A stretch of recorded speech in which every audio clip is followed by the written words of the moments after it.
ప్రియమైనటువంటి సహోదరి సహోదరులారా, యేసుక్రీస్తు నామములో మీ అందరికీ హృదయపూర్వక వందనాలు తెలియజేస్తూ ఉన్నాను. ఈరోజు మనము అపోస్తలుడైన పేతురు రాసిన 2వ పత్రికని మనం ధ్యానిస్తూ ఉన్నాం. 2వ పత్రికలో 2వ అధ్యాయాన్ని ఈరోజు మనం నేర్చుకోవాల్సిన వారమైన పేతురు రాసిన 2వ పత్రికకు సంబంధించిన పాఠాలు మొత్తం 4 పాఠాలు ఉన్నాయి. ఇది మొదటగా పరిచయం ఒక పాఠంగా చెప్పాను. మొదటి అధ్యాయం 2వ పాఠంగా చెప్పాను. ఈ 2వ అధ్యాయాన్ని 3వ పాఠంగా మనం చూస్తున్నాం. మొత్తం 4 పాఠాలు వస్తే 2వ అధ్యాయాన్ని 3వ పాఠంగా చూస్తూ ఉన్నాం. ఈరోజు మనము 2వ అధ్యాయాన్ని ధ్యానించుకుందాం. బైబిల్స్ ఉన్న వాళ్ళు పేతురు రాసిన 2వ పత్రిక 2వ అధ్యాయం చూడవలసిందిగా కోరుచూ ఉన్నాను. మొట్టమొదటిగా అధ్యాయాలకి హెడ్డింగ్స్ ఇస్తూ ఉన్నాను. అధ్యాయాలకి పేర్లు పెడుతూ ఉన్నా. ఆ తర్వాత అధ్యాయాన్ని చిన్న చిన్న భాగాలుగా చేసి వాటికి కూడా పేర్లు పెట్టి ఆయా భాగాల్ని మనం చదువుకుంటూ వెళ్తూ ఉన్నాం. పేతురు రాసిన 2వ పత్రిక 2వ అధ్యాయానికి ఏమని పేరు పెట్టుకుంటారంటే అబద్ధ బోధకులు అనే పేరు పెట్టుకోండి. అబద్ధ బోధకులు. అది ఓవరాల్గా ఈ 2వ అధ్యాయాలు చెప్పేదంతా కూడా అబద్ధ బోధకుల గురించి, ప్రత్యేకంగా ఈ 2వ అధ్యాయం అబద్ధ సువార్తికుల గురించి, అబద్ధ బోధకుల గురించి ఈ యొక్క అధ్యాయం తెలియజేస్తూ ఉంది. తర్వాత అది 2వ అధ్యాయానికి పేరు. ఆ తర్వాత ఈ అధ్యాయాన్ని మనం 4 భాగాలు చేద్దాం. ఈ అధ్యాయాన్ని 4 భాగాలు చేద్దాం. 4 భాగాలు చేసి ఒక్కొక్క భాగాన్ని చదువుకుంటూ వెళదాం. మొదటి భాగం ఏంటంటే 2వ అధ్యాయం 1వ వచనం నుంచి 3వ వచనం వరకు. 2వ అధ్యాయం 1వ వచనం నుంచి 3వ వచనం వరకు మొదటి భాగం. దీనికి పేరు ఏమని పెట్టుకుంటారంటే నాశనకరమైన సిద్ధాంతములు. నాశనకరమైన సిద్ధాంతములు అనే పేరు పెట్టుకోండి 2వ అధ్యాయం మొదటి 3 వచనాలకి. ఎందుకంటే ఈ అబద్ధ బోధకులు నాశనం కలుగు చేసే అబద్ధ బోధని సిద్ధాంతాలని బోధిస్తూ ఉంటారు. ఆ తరువాత 2వ భాగం ఏంటంటే 2వ అధ్యాయము 4వ వచనం నుంచి 2వ అధ్యాయం 4వ వచనం నుంచి 11వ వచనం వరకు 2వ భాగం. 2వ అధ్యాయం 4 నుంచి 11వ వచనం వరకు 2వ భాగం. దీనికి పేరేమని పెట్టుకుంటారంటే అబద్ధ బోధకుల నాశనము. అబద్ధ బోధకుల నాశనము. అబద్ధ బోధకుల నాశనకరమైన సిద్ధాంతాలు చూశాం కదా. వాళ్ళు బోధించే నాశన సిద్ధాంతాలు చూసాం మొదటి భాగం. 2వ భాగం 4 నుంచి 11 వచనాల వరకు అబద్ధ బోధకుల నాశనము, వాళ్ళ యొక్క డిస్ట్రక్షన్ ఎలాగుంటుందో మనం చూస్తాం. 4వ వచనం నుంచి 11వ వచనం వరకు అబద్ధ బోధకుల నాశనం గురించి మనం చూస్తాం. ఆ తర్వాత 2వ అధ్యాయము 12వ వచనం నుంచి 17వ వచనం వరకు, 12 నుంచి 17వ వచనం వరకు 3వ భాగం. ఈ 3వ భాగంలో ఏం చూస్తామంటే అబద్ధ బోధకుల యొక్క అనైతిక జీవితం. అబద్ధ బోధకుల యొక్క అనైతిక జీవితం, లేకపోతే అబద్ధ బోధకుల యొక్క పాపపు క్రియలు, వాళ్ళ యొక్క చెడు క్రియలు, అబద్ధ బోధకుల యొక్క చెడ్డ క్రియలు, moral corruption of false teacher. అంటే అబద్ధ బోధకుల యొక్క చెడు క్రియలు, ఎటువంటి అనైతిక జీవితానికి వాళ్ళు మళ్ళుతారో, ఎటువంటి చెడు క్రియలు వాళ్ళు చేస్తూ ఉంటారో కూడా మనం చూస్తాం. ఏ విధంగా నైతిక పతనం వారికి కలుగుతుందో, ఏ విధంగా నైతిక విలువలు లేకుండా పడిపోతారో కూడా అబద్ధ బోధకుల గురించి మనం చూస్తాం. 2వ అధ్యాయం 12 నుంచి 17 వచనాలు. ఆ తర్వాత అది 3వ భాగం. 4వ భాగం చివరి భాగం 2వ అధ్యాయము 18వ వచనం నుంచి 22వ వచనం వరకు 4వ భాగం అండి. 2వ అధ్యాయం 18 నుంచి 22వ వచనాల వరకు 4వ భాగం. ఇక్కడ ఏంటంటే అబద్ధ బోధకుల మోసాలు. అబద్ధ బోధకుల మోసాలు మనం చూస్తాం. వాళ్ళు చేసే మోసాలు ఏంటి, వాళ్ళ యొక్క చెడు క్రియల గురించి ఇక్కడ మనము చూస్తాం. వారి యొక్క మోసాల గురించి మనం ఇదండి 4 భాగాలు.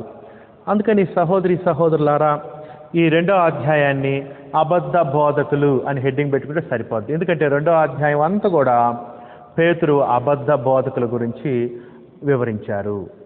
ఈ విధంగా మనం చదవబోతూ ఉన్నాం. ఈ భాగాలు 4 భాగాల్ని మనం చదవబోతూ ఉన్నాం. ఇంకొక విషయం ఏంటంటే పేతురు రాసిన 2వ పత్రిక 2వ అధ్యాయము, యూదా పత్రిక ఒకే విధంగా ఉంటాయి. పేతురు రాసిన 2వ పత్రిక 2వ అధ్యాయం = యోధా రాసిన పత్రిక, రెండు ఒకే విధంగా ఉంటాయి. అందుకని మీరు పేతురు రాసిన 2వ పత్రిక 2వ అధ్యాయం కనుక నేర్చుకుంటే యోధా పత్రిక నేర్చుకున్నట్లే. యోధా కూడా ఈ అబద్ధ బోధకుల గురించే రాశాడు. అక్కడ పేతురు రాసినటువంటి విషయాల్ని ఎత్తి రాసినట్లుగా మనం చూస్తూ ఉన్నాం. సరే, 2వ అధ్యాయం ధ్యానిద్దామండి. మొదటి భాగం చూద్దాం. మొదటి భాగం ఏంటంటే నాశనకరమైన సిద్ధాంతాలు, నాశనకరమైన బోధలు అనేది పెట్టుకున్నాం కదా మనం పేరు. 2వ అధ్యాయం మొదటి 3 వచనాలు, దాన్ని ఇప్పుడు మనం చూద్దాం. వారు చెప్పేటువంటి నాశనకరమైన బోధ ఏంటో, వాళ్ళ యొక్క అబద్ధ బోధలు ఏంటో చూద్దాం. 2వ అధ్యాయము మొదటి 3 వచనాలండి. మరియు అన్నాడు. చూసారా సహోదరి సహోదరులారా, మరియు 2వ అధ్యాయం మొదటి వచనం మరియు అన్నాడు. మరియు అంటే అర్థం ఏంటంటే పైన చెప్పిందే చెప్తూ ఉన్నాడు అని అర్థం. పైన చెప్పిన దాన్నే కొనసాగిస్తూ ఉన్నాడు అని అర్థం. పైన ఏం చెప్పాడు? మొదటి అధ్యాయంలో మనం ఏం చూసాం? మంచి ప్రవక్తలను చూసాం. మంచి ప్రవక్తలు ఏం చేస్తారు? దేవుని మూలంగా పరిశుద్ధాత్మ సహాయం చేత వారు పలుకుతారు. వారు ప్రవక్తలు, మంచి ప్రవక్తలు ఉన్నారు లోకంలో. దేవుడు ఏర్పాటు చేసుకున్న వాళ్ళు, దేవుడు పరిశుద్ధాత్మ శక్తి నింపి వారి చేత బోధించాడు. మంచి ప్రవక్తలు ఉన్నారు. అదే విధంగా అబద్ధ బోధకులు కూడా ఉంటారు. వీళ్ళు దేవుడు వీరిని పంపించలేదు, దేవుడు వారికి తన ఆత్మశక్తిని ఇవ్వలేదు. కానీ వీళ్ళు గర్వం చేత, అసూయ చేత, ధన మోసము, ధనాపేక్ష చేత మేము కూడా దేవుని ప్రవక్తలమే, దేవుని బోధకులము, దేవుని యొద్ద నుంచి వచ్చాము అన్నట్లుగా అబద్ధ బోధలు చేస్తూ ప్రజల్ని నాశనం చేస్తూ ఉన్నారు. అందుకని పేతురు రాసిన మొదటి పత్రిక, పేతురు రాసిన 2వ పత్రిక 1వ అధ్యాయం చివరిలో 20-21 వచనాల్లో దేవుని ప్రవక్తల గురించి చెప్పాడు కదా. ఇప్పుడు 2వ అధ్యాయము మొదటి వచనాల్లో అబద్ధ ప్రవక్తల గురించి చెప్తున్నాడు. ఇద్దరిని పోలుస్తున్నాడు అనమాట, మంచి ప్రవక్తల్ని, అబద్ధ ప్రవక్తల్ని. చూడండి ఈ అబద్ధ బోధకులు ఎట్లాగుంటారో చెప్తున్నాడు 2వ అధ్యాయం.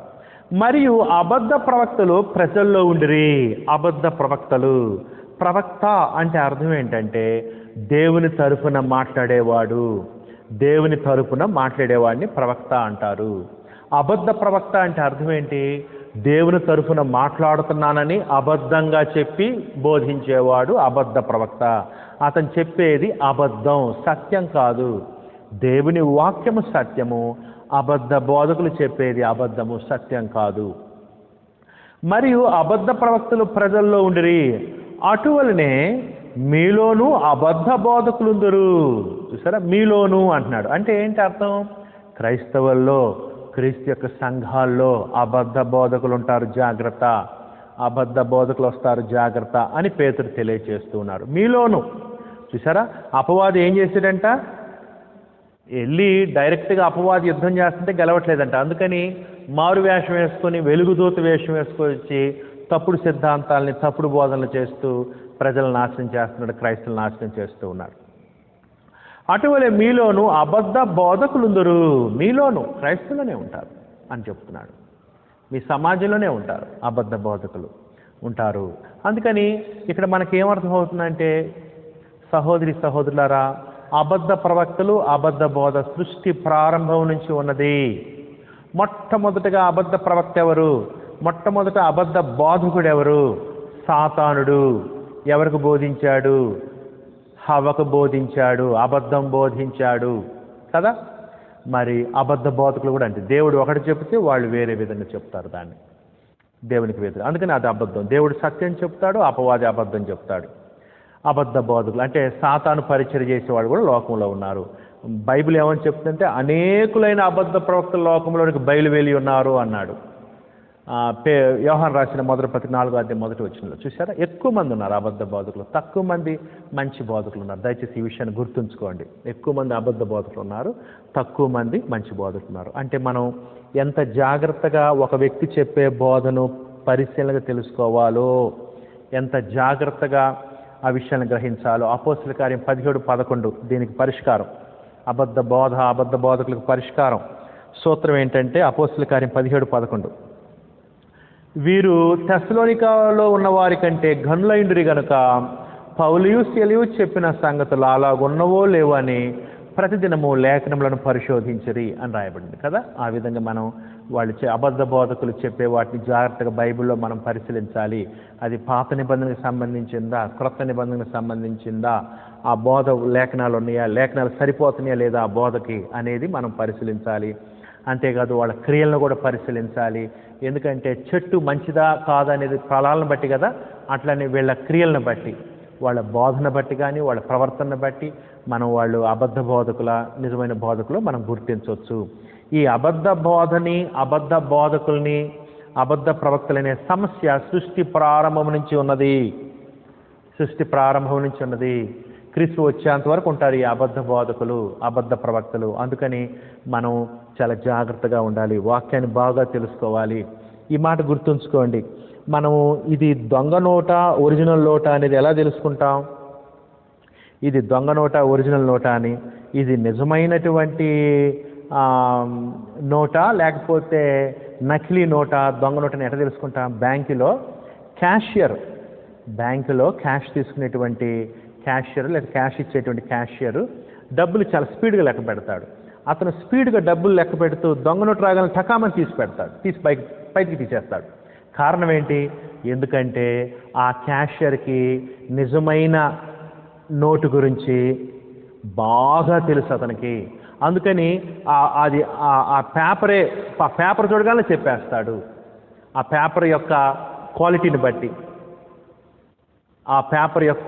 చెప్పేస్తాడు ఈ దొంగ నోటు అని. అంటే అర్థం ఏంటి? ఆ క్యాషియర్కి డబ్బుల గురించి బాగా తెలుసు కాబట్టి, ఒరిజినల్ నోటు గురించి బాగా తెలుసు కాబట్టి దొంగ నోటు సులువుగా గుర్తుపట్టాడు కదా. అట్లానే మనం కూడా వాక్యం బాగా ధ్యానిస్తే అబద్ధ బోధన సులువుగా మనం గుర్తించవచ్చు. బోధ సరిగ్గా తెలియదు అనుకోండి, నీకు బైబిల్ అబద్ధ బోధన గుర్తించడం కష్టం అవుతుంది. అదనమాట. సరే, అబద్ధ బోధకులు ఉండరు, వీరు తమ్మును కొనిన ప్రభువును కూడా విసర్జించవచ్చు. చూసారా, అబద్ధ బోధకులు ఏం చేస్తున్నారు? ప్రభువును విసర్జిస్తున్నారు. తమ్మును కొనిన ప్రభు, అది క్రీస్తు ప్రభు తన స్వరక్తం ఇచ్చి వాళ్ళని కొన్నాడు, తన సొత్తుగా చేసుకున్నాడు. అయితే వీళ్ళు క్రీస్తు ప్రభు చేత కొనబడ్డ వాళ్ళు క్రైస్తవులే, కానీ కొంతకాలం అయిన తర్వాత ఏం చేశారు? వీళ్ళు అబద్ధ బోధకులు అయ్యారు. డబ్బు ఆశతోనో లేకపోతే పేరు ప్రఖ్యాతుల కోసమో, ఒక క్రొత్త బోధ వస్తే నాకు పేరు వస్తుందనో, నన్ను జనం వెంబడించాలనో రకరకాల జిమ్మిక్కులు, రకరకాల అబద్ధాలు చేసి ఏం చేస్తున్నాడు? అబద్ధ బోధని చేస్తూ ఉన్నాడు. ఇతను ప్రభువును కూడా విసర్జిస్తున్నాడు. రక్షించబడి ప్రభువును కూడా విసర్జిస్తున్నాడు. అంటే ప్రభు యొక్క బోధని, క్రొత్త నిబంధన బోధన కూడా విసర్జిస్తున్నాడు. క్రీస్తు ప్రభుని విసర్జించమంటే ఆయన బోధన విసర్జిస్తున్నాడు. వీరు తమను కొనిన ప్రభును కూడా విసర్జించచ్చు. ప్రభును కూడా విసర్జించేసి, ప్రభు యొక్క బోధన విసర్జించేసి తమకు తామే శీఘ్రముగా నాశనము కలుగు చేసుకొనొచ్చు. సహోదరులారా, అబద్ధ బోధ చేసేవాళ్ళు సెల్ఫ్ సూసైడ్ చేసుకున్న వాళ్ళు, అబద్ధ బోధ చేసేవాళ్ళు తమను తాము చంపుకున్న వాళ్ళు, తమను తాము ఉరేసుకున్న వాళ్ళు, అబద్ధ బోధ తమకు తామే నాశనం తెచ్చుకున్న వాళ్ళు. జాగ్రత్త. తమను తామే శీఘ్రముగా నాశనము కలుగు చేసుకొనొచ్చు. నాశనకరమగు భిన్నాభిప్రాయములు రహస్యముగా బోధించుదురు.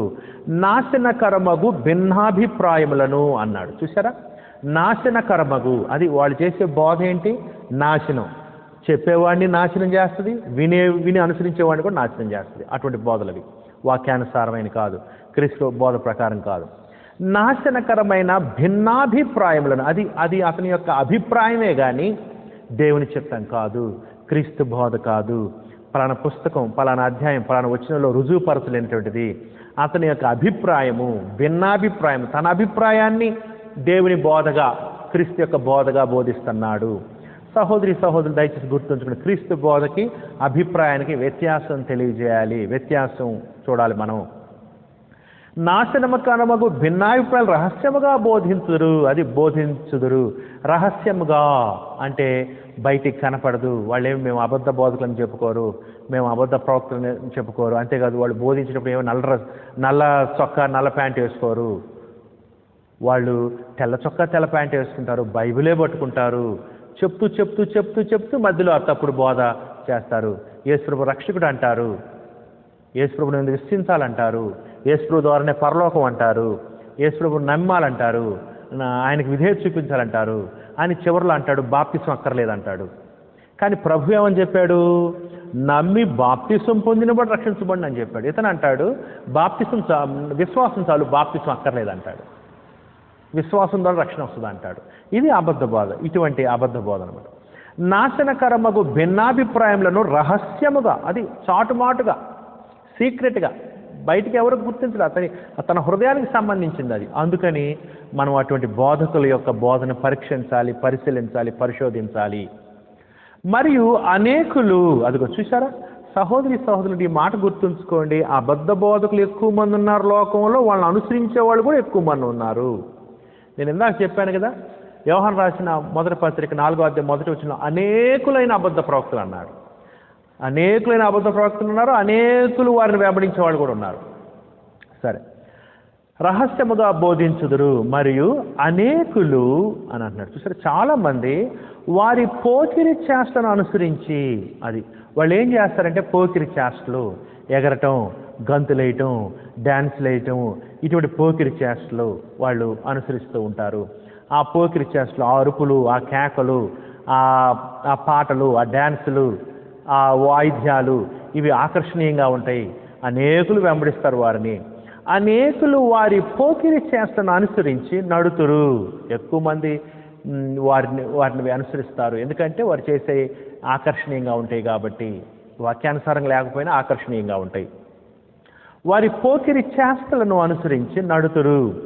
వీరిని బట్టి సత్య మార్గము దూషింపబడను. చూసారు, వీళ్ళు చేసే క్రియలను బట్టి, వీళ్ళ అరుపులను బట్టి, వీళ్ళ కేకలను బట్టి, వీళ్ళ యొక్క ఈ పోకిరి చేష్టలను బట్టి సత్య మార్గం కూడా దూషించబడుతుంది.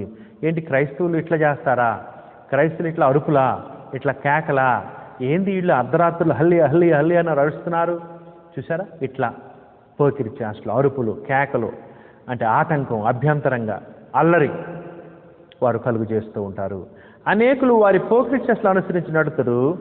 వీరి వలన సత్యమార్గము దూషింపబడును. అది వీళ్ళ వలన దేవునికి అవమానం, క్రీస్తుకి అవమానం, క్రీస్తు యొక్క సంఘానికి అవమానం, క్రీస్తు యొక్క వాక్యానికి అవమానము. అటువంటి చేష్టలు వీళ్ళు చేస్తారు. ఆటంకం, అభ్యంతరంగా ఉంటుంది.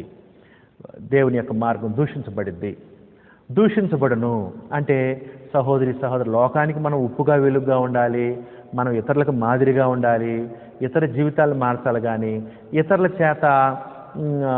ఇతరుల చేత నేర్పబడే విధంగా, ఇతరులు లోకస్తులు చెప్పే విధంగా క్రైస్తవులు నడుచుకోకూడదు.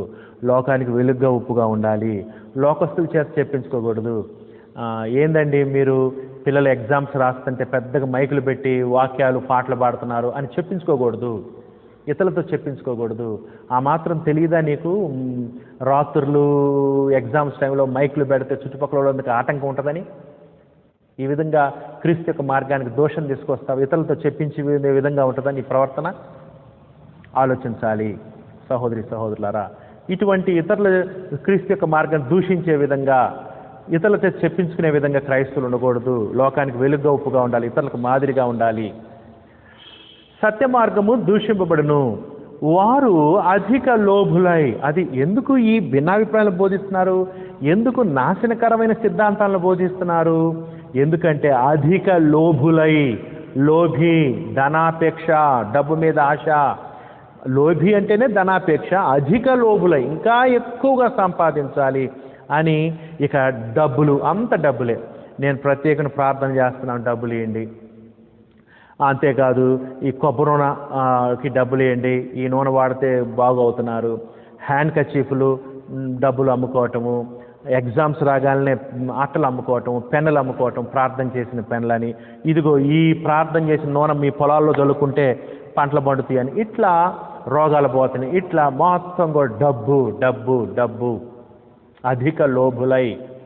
సహోదరి సహోదరులు చూసారా, ఈ టీవీ ప్రోగ్రామ్ కనుక స్పాన్సర్ చేస్తే మీకు అప్పులు పోతాయని, ఈ టీవీ ప్రోగ్రామ్ స్పాన్సర్ చేస్తే ఆమెకు ఉద్యోగం వచ్చిందని, మీరు కూడా స్పాన్సర్ చేస్తే ఉద్యోగాలు వస్తాయని, ప్రమోషన్లు వస్తాయని, ఇట్లాంటి తప్పుడు బోధలు. అంతా అధిక లోభులు, ధనాపేక్ష. వాళ్ళ బోధలోనే తెలిసిపోద్ది ఇతను డబ్బులు అడుగుతున్నాడు అని, ధనాపేక్ష కలిగిన వాడని, సరిగ్గా సత్యవాక్యం కోణంలో ఆలోచిస్తే. వారు అధిక లోబులై డబ్బు సంపాదన కొరకే వాళ్ళు ఈ విధంగా బోధిస్తున్నారు. అందుకే తప్పుడు అభిప్రాయాలు. భిన్న సిద్ధాంతాలు బోధిస్తున్నారు వాళ్ళు. యాక్చువల్గా క్రీస్తు యొక్క సంఘం ఎప్పుడు కానుకలు పోగు చేయాలి? ఆదివారము. ఎవరి దగ్గర పోగు చేయాలి? విశ్వాసుల దగ్గర. కొరింథీయులకు రాసిన మొదటి పత్రిక 16:1-2 వచనాల్లో పౌలు చెప్పాడు, నేను గలతీయ సంఘంకు నియమించిన ప్రకారం మీరును చేయండి. నేను వచ్చినప్పుడు చందా పోగు చేయకుండా ప్రతి ఆదివారమున మీలో ప్రతి వాడును తాను వర్ధిల్ల కొలది తన యొద్ద కొంత సొమ్ము నిలువ చేయవలను. ఆదివారం పోగు చేయాలి సంఘము.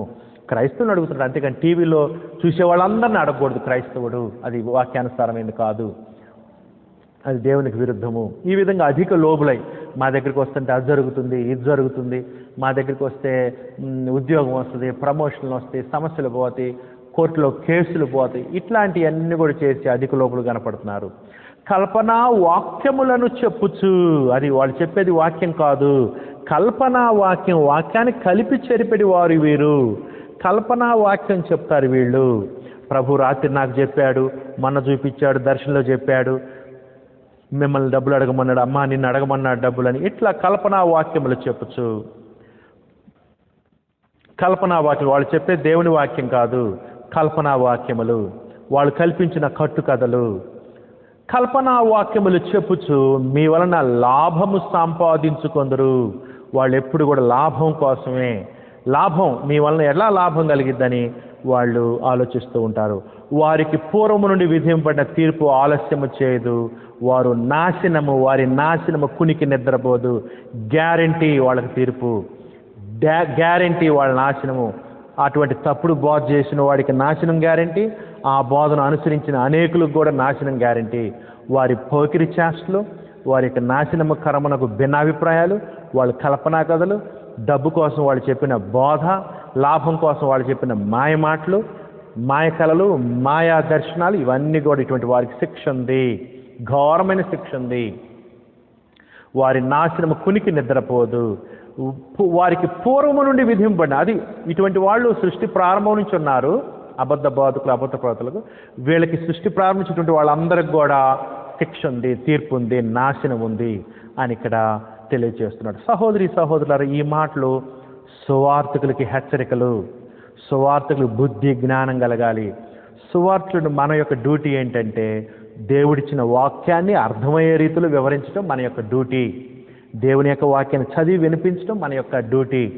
దేవుని యొక్క వాక్యాన్ని అర్థమయ్యే రీతిలో చెప్పటం మన యొక్క డ్యూటీ. దేవుని యొక్క వాక్యాన్ని జ్ఞాపకానికి తేవటం మన యొక్క డ్యూటీ. అంతేగాని నువ్వేదో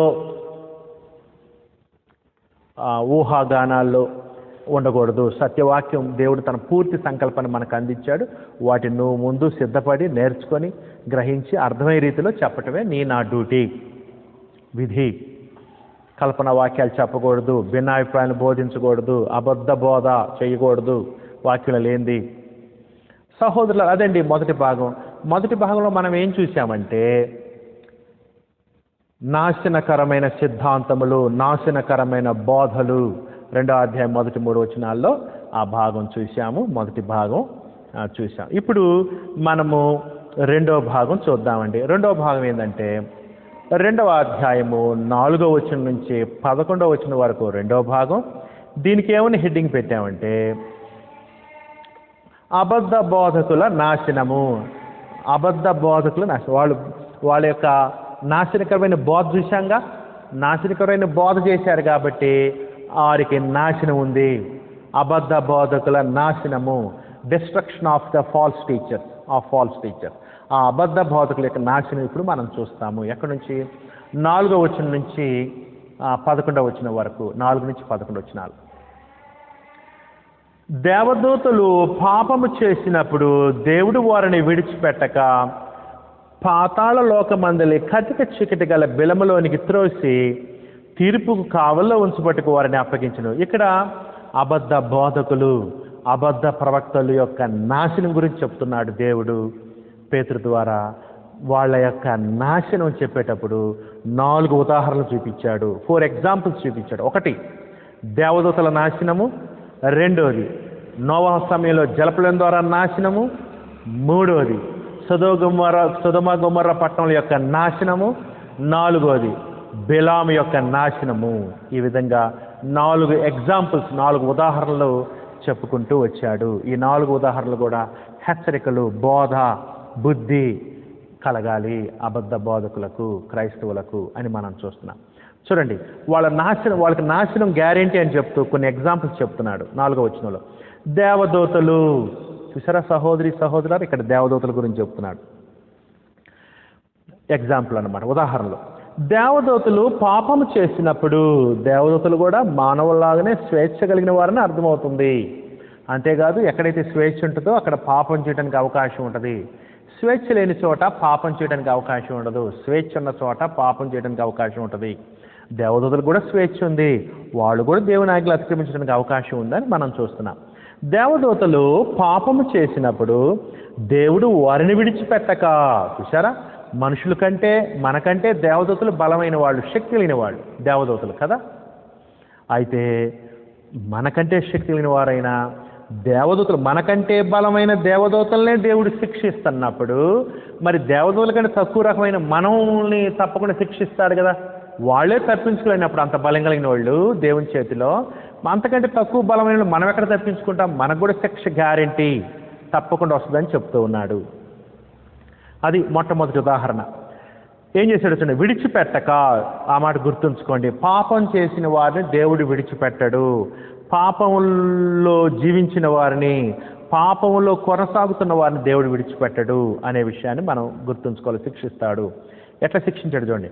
పాతాళ లోకమందలి కటిక చీకటి గల బిలములోనికి త్రోసి తీర్పుకు కావల్లో ఉంచబట్టకు వారిని అప్పగించెను.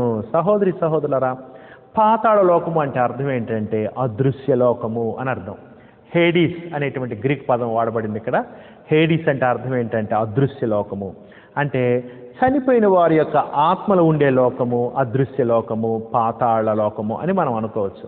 ప్రత్యేకంగా ఇక్కడ ఈ పాతాళ లోకములో అవిధేయులైనటువంటి దేవదూతలు బంధించబడి ఉన్నారు. ఎప్పుడు దాకంటే తీర్పు దినం వరకు.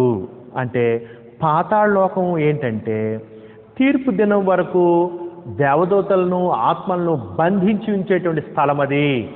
Waiting for judgement. తీర్పు దినం వరకు వారిని బంధించి ఉంచేటువంటి స్థలమే పాతాళ లోకంగా మనం అర్థం చేసుకోవచ్చు. పాతాళ లోకమందలి కటిక చీకటి గల బిలములోనికి, అది పాతాళ లోకంలో ఏముంది? కటిక చీకటి ఉంది, బిలములోనికి అగాధం ఉంది. త్రోసి, అదొక శిక్షాస్థలము పాతాళ లోకంలో.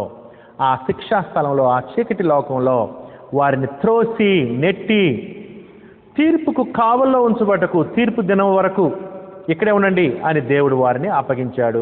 అక్కడ బంధించాడు దేవుడు. క్రీస్తు ప్రభు రేపు తీర్పు తీర్చేటప్పుడు క్రీస్తు ప్రభు అందరికీ తీర్పు తీరుస్తాడు. ఈ అవిధేయులైన వారికి కూడా క్రీస్తు ప్రభు తీర్పు తీరుస్తాడు. మృతులకు తీర్పు తీరుస్తాడు క్రీస్తు ప్రభు, సజీవులకు తీర్పు తీరుస్తాడు. దేవదూతలకు కూడా క్రీస్తు ప్రభు తీర్పు దినాన తీర్పు కావలో ఉంచబట్టకు వారిని అప్పగించాను అనేది ఇక్కడ మనము చూస్తూ ఉన్నాం. మరియు అదొక ఎగ్జాంపుల్ అండి, దేవదూతలకు ఎగ్జాంపుల్, ఉదాహరణ. ఇంకోటి చూడండి, 5వ వచనం. మరియు ఆయన పూర్వకాలమందున్న లోకమును విడిచిపెట్టక, అదిగో వీళ్ళని కూడా విడిచిపెట్టలేదు. ఎవరిని? అబద్ధ బోధనలు, ప్రవక్తలనే కాదు, ఆయన నోవహు సమయంలో ఉన్న లోకాన్ని కూడా విడిచిపెట్ట, లోకం మొత్తం నాశనం చేశాడు. కారణం ఏంటి?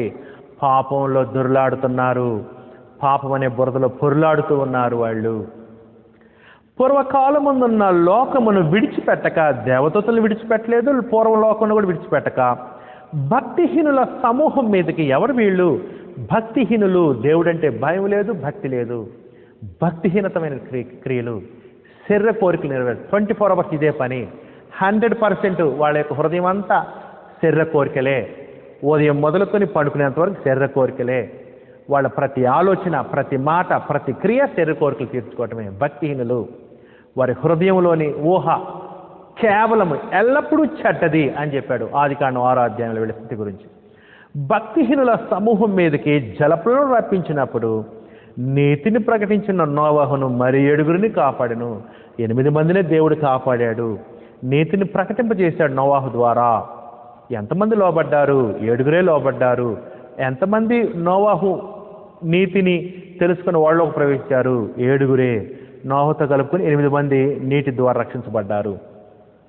నీతిని ప్రకటించిన నోవహు. సహోదరి సహోదరులారా, ఎలాగైతే అబద్ధ బోధకులు, అబద్ధ ప్రవక్తలు ఉంటున్నారు సృష్టి ప్రారంభం నుంచి, అట్లానే మంచి బోధకులు, మంచి ప్రవక్తలు కూడా ఉన్నారు. నోవహు ఒక మంచి ఆ ప్రవక్త దేవుని ఆత్మచేత ప్రకటించాడు. నీతిని ప్రకటించిన నోవాహును, అది నోవాహు మంచి బోధకుడు, అబద్ధ బోధకుడు కాదు. దేవుడు ఏం చెప్పాడు అదే ప్రకటించాడు.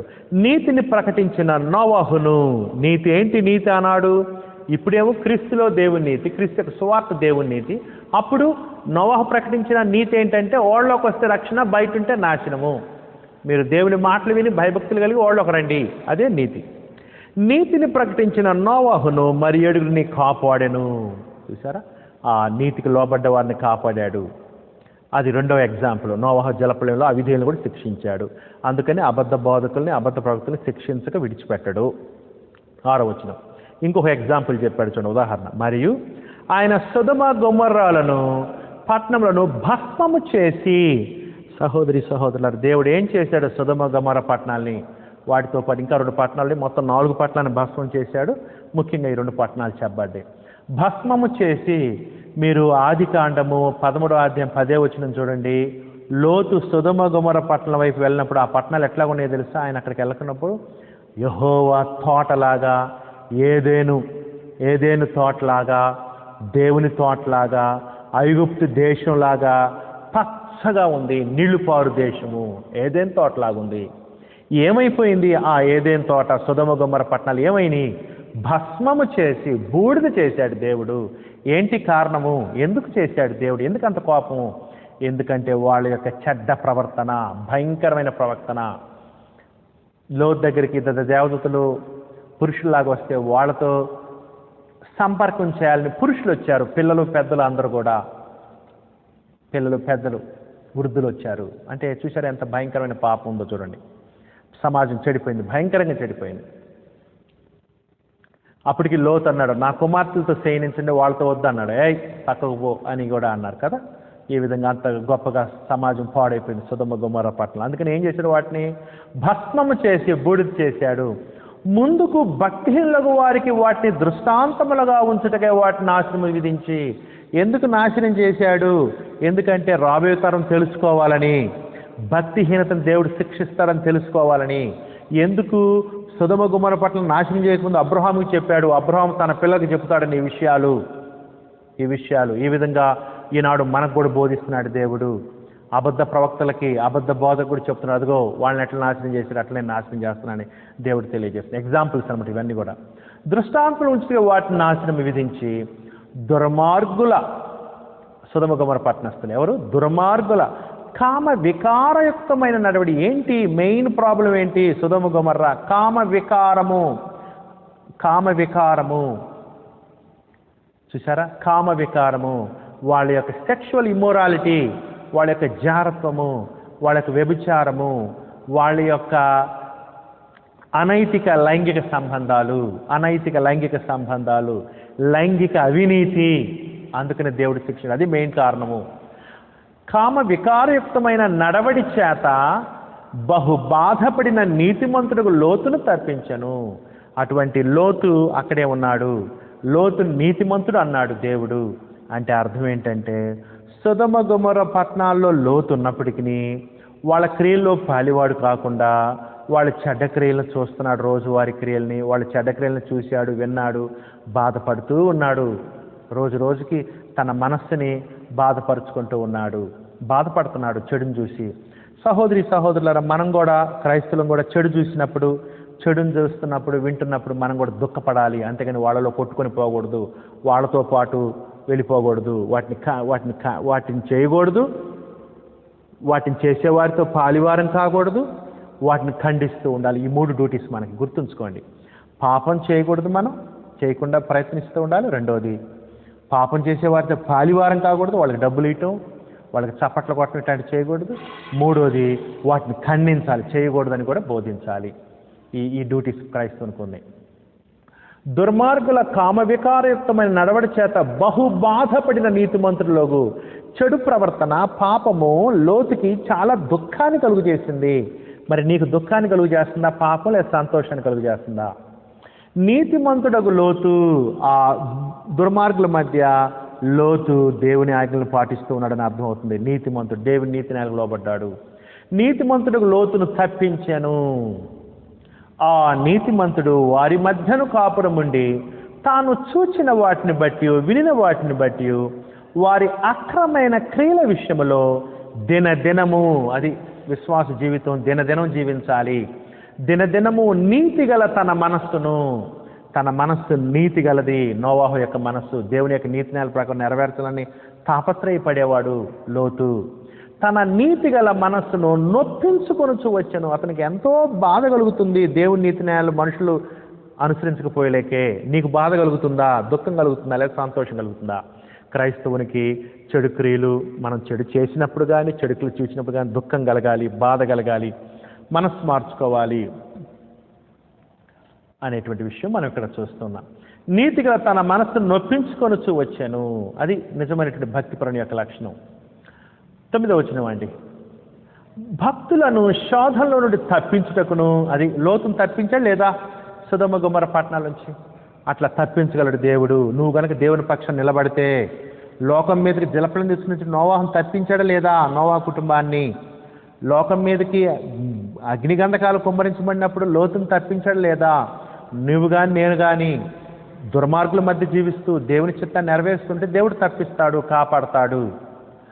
భక్తులను శోధనను తప్పించుటకును దుర్నీతి పరులను, అది అవిధేయుల్ని, భక్తిహీనుల్ని, దుర్నీతి పరులను ముఖ్యముగా మలినమైన దురాశ కలిగి, అది సమస్య. దురాశల చేత ఏర్పబడుతున్నారు ఇక్కడ సొదొమ గొమొర్రా పట్టణస్థులు కానీ నోవాహు జలప్రళయంలో మనుషులు కానీ. అంటే జస్ట్ శరీరం కొరకు జీవిస్తున్నారు. శరీరాశ, నేత్రాశ, జీవడము, వీటి గురించే జీవిస్తున్నారు. సేమ్ పశువులు ఎట్లా జీవిస్తుంటాయి అట్లా వీళ్ళు జీవిస్తున్నారు. శరీర కోరికలు, ఆకలి తీర్చుకోవటమే జీవిస్తూ ఉంటాయి పశువులు కదా, ఆకలి తీర్చడానికి అట్లా జీవిస్తున్నారు వీళ్ళు. శరీర కోరికల కోసమే, అట్లా జీవించకూడదు. దేవుని పట్ల భయము, భక్తి కలిగి ఉండాలి. దుర్నీతి పరులను ముఖ్యముగా మలినమైన దురాశ కలిగి శరీరానుసారముగా నడుచుకొనొచ్చు. అది దేవుని చిత్తం లేదు. శరీరానుసారులు శరీర విషయం లేదు మనస్తుంటారు, ఆత్మానుసారులు ఆత్మ విషయం లేదు మనస్తుంటారు. శరీరానుసారమైన మనసు, ఆత్మానుసారమైన మనసు నీతి సమాధానమైనది అని పౌలు గారు తెలియజేశాడు రోమా 8వ అధ్యాయంలో కదా. వీళ్ళు శరీరానుసారులుగా ఉన్నారు. 24 hours శరీరం గురించి ఆలోచించడం. ఏమి తిందుమా, ఏమి త్రాగుదమా, ఏమి ధరించుకుందామా, ఇదే ఇక 24 hours. దేవుని మహింపరచడం లేదు, దేవుని కుమారులుగా జీవించడం, దేవుని వైపు తిరగటం లేదు, రక్షణ పొందటం లేదు, క్రీస్తుకు లోబట్టం లేదు, దేవుని కుమారులుగా జీవించడం, దేవుని కృంతాలు చెల్లించడం లేదు, దేవుని చిత్తం ఏంటో పరిశీలించడం లేదు, దేవుని చిత్తానికి లోబట్టడం లేదు. బాధాకరమైన విషయం కదా. శరీరానుసారముగా నడుచుకొనుచు ప్రభుత్వం నిరాకరించచ్చు, అది దేవుని చట్టాన్ని నిరాకరిస్తున్నారు. దేవుని నియమం ఉన్నది, దాన్ని నిరాకరిస్తున్నారు అని చెప్తున్నాడు. ప్రభుత్వం నిరాకరించచ్చు. చూసారా, వాళ్ళ దురాశలు లోబట్టడానికి ప్రభుత్వాన్ని కూడా నిరాకరిస్తారు. దేవుని ప్రభుత్వాన్ని, దేవుడు ఏర్పరిచిన విధి విధానాలను నిరాకరించచ్చు. శిక్షలో ఉంచబడిన వారిని తీర్పు దినము వరకు కావల్లో ఉంచుటకును, చూసారా, శిక్షలో ఉంచబడిన వారు, ఇటువంటి వారు ఎవరు? శిక్షలో ఉంచబడిన వారు. తీర్పు దినం వరకు కావల్లో ఉంచుటకు దేవుడు ఇటువంటి వాళ్ళు ఏం చేస్తాడు? తీర్పు దినం వరకు పాతాళంలో ఉంచుతాడు. దేవదూతలను ఎట్లా ఉంచాడు అట్లనే వీళ్ళను కూడా పాతాళ లోకంలో వేసి తీర్పు దినం దాకా వెయిట్ చేసి రేపు తీర్పు దినాన నిత్య శిక్షకి, నరకానికి, నిత్య దండనకు గురి చేస్తాడు ప్రభువు. ఇక్కడ గుర్తుంచుకోండి, ప్రభు అని క్రీస్తు మనకి సర్వాధికారి, గొప్ప ప్రభు. ఎంత గొప్ప బలమైన ప్రభు అంటే క్రీస్తు ప్రభు విశ్వాసులనేమో తప్పిస్తాడు, అవిశ్వాసులను శిక్షించగలడు. నీతిమంతుల్ని ఎటువంటి ఇబ్బందులు కూడా తప్పించగలడు. నోవాహును తప్పించినట్టు, లోతును తప్పించినట్టు అవిధేయుల్ని శిక్షించగలడు. అంత సామర్థ్యం ఉంది. ప్రభు దగ్గర నుంచి ఎవరు తప్పించుకోలేరు. ప్రభు ఆ విధంగా అంత శక్తి కలిగిన వాడని చెప్తున్నాడు. శిక్షలో ఉంచబడిన వారిని తీర్పు దినం వరకు, అదిగోండి ఏమున్నది? తీర్పు దినం ఉన్నది, తీర్పు తీర్చే దినం ఉంది. ఎవరికి అప్పచెప్పాడు ఆ తీర్పు తీర్చే అధికారం? దేవుడు ప్రభుని యేసుక్రీస్తుకి అప్పచెప్పాడు. ఎప్పుడు తీర్పు తిరిగింది? ప్రభుని క్రీస్తు వచ్చినప్పుడు. తీర్పు దినం వరకు కావల్లో ఉంచుటకు, అప్పటిదాకా ఉండండి, ఇక్కడే పాతాళంలో వేదకృష్ణంలో ఉండండి, రేపు క్రీస్తు వచ్చినప్పుడు మీకు తీర్పు తీరుస్తాడని అక్కడ ఉంచుటకు ప్రభు సమర్థుడు. నీతిమంతులు రక్షించడానికి, అనిమతులను శిక్షించడానికి, భక్తి కలిగిన వారిని కాపాడటానికి, భక్తిహీనుల్ని తీర్పు దినం దాకా బంధించడానికి ప్రభు సమర్థుడే అని చెప్తున్నాడు సహోదరులారా. ఇంకా చూడండి, వీళ్ళకి కలిగే నాశనం గురించి మనం చూస్తున్నాము. అబద్ధ బోధకుల యొక్క నాశనం కదా 2వ భాగం, అదే మనం చూస్తున్నాం. ఇంకా చూడండి వాళ్ళకి కలిగే నాశనం ఏంటో. తీర్పు దినం ఉంది, శిక్ష ఉంది, పాతాళంలో వేదనకరమైన స్థలంలో వేయబడతారు. ఇంకా చూడండి, వీరు ఎవరు? ఈ అబద్ధ బోధకులు. తెగువ గలవారును. చూసారా, ధైర్యం కలిగిన వారు. ఏ ధైర్యం ఇది? ఇది పాపం చేసే ధైర్యం, బహిరంగంగా అందరి ముందు పాపం చేసే ధైర్యం. చూసారా సహోదరి సహోదరు, పాపం చేయడానికి భయపడాలి, పాపం చేయడానికి చాటును చేయాలనిపించాలి. కానీ వీళ్ళు పాపంలో ఎంత మునిగి తేలియాడారంటే, ఎంత వ్యసనానికి గురయ్యారంటే బహిరంగంగా అందరి ముందు కూడా చెడు చేయడానికి ఇష్టపడుతున్నది అబద్ధ బోధకులు. బాధకమైన విషయం. బహుశా ఈ అబద్ధ బోధకులు వ్యభిచారంలో ఉన్నట్టు కనపడుతుంది. ఎందుకంటే సొదొమ గొమొర్రా ఎగ్జాంపుల్ చూపిస్తున్నాడు కదా. భక్తిహీనులుగా ఉన్నట్టు కనపడుతుంది, ధనాపేక్ష పరులుగా కనపడుతుంది. ఎందుకంటే తర్వాత బిలాం గురించి కూడా చెప్పాడు. దీన్ని బట్టి వీళ్ళ స్వభావం, ఈ అబద్ధ బోధకుల స్వభావం ఏంటో మరి చెప్తున్నాడు. సహోదరి సహోదరులారా, సువార్తలైన మనం చాలా జాగ్రత్తగా ఉండాలి. తర్వాత చూడండి, తీర్పు దినం వారు కావలో ఉంచుటకు ప్రభు సమర్థుడు. వీరు తెగువ గలవారును. అది తెగువ. వాళ్ళ తెగువ ఏంటంటే తప్పుడు తెగువ, అంటే బహిరంగంగా చెడు చేయడానికి ధైర్యం తెచ్చుకునే తెగువ. స్వేచ్ఛాపరులునై. వీరు స్వేచ్ఛాపరులు. స్వేచ్ఛాపరులు అంటే అర్థం ఏంటంటే వాళ్ళు ఏమనుకుంటే అది చేస్తారు, వాళ్ళకి ఏది ఇష్టమైతే అది చేస్తారు, వాళ్ళకి దేవుని నియమం ఉండదు. వాళ్ళ ఇష్టం, నా జీవితం నా ఇష్టం అంటారు, నాకు ఇష్టం వచ్చింది చేస్తా అంటారు. ఆ విధంగా జంతువులాగా ఆకలి కోరికల మీద ఆధారపడి జీవిస్తూ ఉంటారు వాళ్ళు. దేవుని నియమ నిబంధనలు ఉండవు. చూడండి తర్వాత, స్వేచ్ఛాపరులై మహాత్ములను దూషింప వెరవకయున్నారు. అంతేకాదు, మహాత్ములు అంటే గొప్ప వ్యక్తుల్ని దూషిస్తూ ఉంటారు. మహిమలను అన్నాడు కింద ఫుట్ నోట్లో ఒకటే క్రింద ఏమన్నాడంటే మహాత్ములను అని మహిమలను. మహిమలను అంటే గొప్పవారు అని అర్థం. మహిమ కలిగిన వారు, గొప్పవారు, బహుశా అధికారులు, దేవుడు అధికారం ఇచ్చిన వాళ్ళు. ఇటువంటి వారిని కూడా వాళ్ళు ఏం చేస్తుంటారంటే దూషిస్తూ ఉంటారు. చూసారా, దేవుడు ఏర్పరిచిన గొప్ప వ్యక్తుల్ని దూషిస్తూ ఉంటారు. దూషింప వెరవకను, వాళ్ళని దూషించడం, వాళ్ళ మీద నిందలు వేయటం, వాళ్ళ మీద బూతులు మాట్లాడటం, వాళ్ళ మీద అపనిందలు వేయటం, ఇటువంటివన్నీ కూడా చేస్తూ ఉంటారు వీళ్ళు అబద్ధ బోధకులు, అబద్ధ ప్రవక్తలు. బాధాకరమైన విషయం. దేవదూతలు వారికంటే మరి అధికమైన బలమును శక్తి గలవారైనను. అది సహోదరి సహోదరులారా, దేవదూతలు ఈ అబద్ధ బోధకులు, అబద్ధ ప్రవక్తల కంటే శక్తి కలిగిన వాళ్ళు. దేవదూతలు వారికంటే మరి అధికమైన బలమును శక్తి గలవారైనను ప్రభు ఎదుట వారిని దూషించి వారి మీద నేరం మోపవేరతరు. చూసారా, దేవదూతలు మనుషుల కంటే గొప్పవాళ్ళు శక్తి బలం విషయంలో కదా. గొప్పవారైనప్పటికీ వాళ్ళు దేవదూతలు అంట మంచి దేవదూతలు. వీళ్ళు దేవుని చిత్తాన్ని నెరవేర్చే దేవదూతలు. వీళ్ళు దూషించి వారి మీద నేరం మోపవేరుతారు. అంటే ఇతరులను దూషించడానికి, ఇతరుల తీర్పు తీర్చడానికి దేవదూతలు వెనకాడతారంటే ఎందుకంటే తీర్పు తీర్చే పని ప్రభువుది కాబట్టి ప్రభువే తీర్పు తీరుస్తాడు, ప్రభువే శిక్షిస్తాడని వీళ్ళు తీర్పు తీర్చకుండా, బూతులు తిట్టకుండా, నేరరూపం చేయకుండా దేవునికి అప్పచెప్తారు. దేవుని కుమారుని క్రీస్తుకి అప్పచెప్తారు దేవదూతలు. కానీ వీళ్ళు ఏం చేస్తున్నారు? ఈ అబద్ధ బోధకులు దేవునికి అప్పచెప్పకుండా, దేవుని కుమారుని క్రీస్తుకి తీర్పు అప్పచెప్పకుండా వీళ్ళే దూషిస్తూ, వీళ్ళే తీర్పు తీరుస్తూ ఉన్నారు, నేరం మోపుతూ ఉన్నారు. అది చాలా తప్పు కదా. సహోదరి సహోదరులారా, మనము తీర్పు తీర్చేది ఎవరు? దేవుడు కాబట్టి దేవునికి తీర్పు తీర్చే అధికారం, ప్రతిఫలం ఇచ్చేది ఎవరు? దేవుడు కాబట్టి దేవునికి అప్పచెప్పాలి. మనం దూషించకూడదు, దూషణకు ప్రతిదోషం చేయకూడదు. చూసారా అనేటువంటి విషయం మనం ఇక్కడ చూస్తూ ఉన్నాం. అది అంటే అబద్ధ ప్రవక్తలకి మంచి దేవదూతలకి పోలిక చెప్పాడు. మంచి దేవదూతలు అంత బలం ఉన్నా కానీ దూషించట్లేదు, తీర్పు తీర్చట్లేదు. ఈ అబద్ధ ప్రవక్తలు అయితే దేవదూతల కంటే తక్కువ రకమైన దూషిస్తున్నారు, నేరం కూడా మోపుతున్నారని కూడా ఇక్కడ చెప్తూ ఉన్నాడు. ఆ తర్వాత చూడండి సహోదరులారా, 11వ వచనం వరకు చూసాం కదా. అది దీన్ని యోధా పత్రికలో ఏమన్నాడంటే, ఇదే అంశాన్ని మన గురించి మాట్లాడుతూ చూడండి 9వ వచనం, యోధా రాసిన పత్రిక 9వ వచనం. అయితే ప్రధాన దూత అయిన మిఖాయేలు అపవాదుతో వాదించు మోషే యొక్క స్థిరమును గురించి తర్కించినప్పుడు దూషించి తీర్పు తెగింపక ప్రభు నిన్ను గద్దించునుగాక అన్న. చూసారా, మిఖాయేలు మంచి దూత, మంచి దేవుని దూత, పాపం చేసిన దేవదూత కాదు ఈయన. ప్రధాన దూత అయిన మిఖాయేలు అపవాదిని దూషించి తీర్పు తెగింపక, అపవాదిని తిట్టడానికి, అపవాదిని దూషించడానికి, అపవాదిని తీర్పు తీర్చడానికి తెగింపక. తీర్పు తీర్చే హక్కు ఎవరికి ఇచ్చాడు? ఈ తీర్పు తీర్చేటువంటిది ఎవరిదన్నాడు? మిఖాయేలు దూత దేవునిదే. ప్రభు నిన్ను గద్దించునుగాక, నీ కేసు ప్రభుకు అప్పచెబుతున్నాను అని బలమైనటువంటి మిఖాయేలు ప్రధాన దూత అయినా కానీ ఆయన తీర్పు తీర్చడానికి దూషించడానికి ఒప్పుకోలేదు. వీళ్ళైతే అబద్ధ ప్రవక్తలు, అబద్ధ బోధకులు దూషిస్తారు, తీర్పు కూడా తీరుస్తారు. దేవుడు తీర్చాల్సింది, దేవుని పని వీళ్ళు చేస్తుంటారని చెప్తున్నాడు. తప్పు అది. ఇదండి సహోదరులు, ఇక్కడ మనము ఏం చూసామంటే అబద్ధ బోధకుల యొక్క నాశనం చూశాము. వారు పాతాళలోకంలో వేయబడతారు, తీర్పు దినం ఉన్నది, నాశనం ఉన్నది, నిత్య శిక్ష ఉన్నది అని కూడా మనము చూసాం. 2వ భాగం 2వ అధ్యాయం 4 నుంచి 11 వచ్చిన.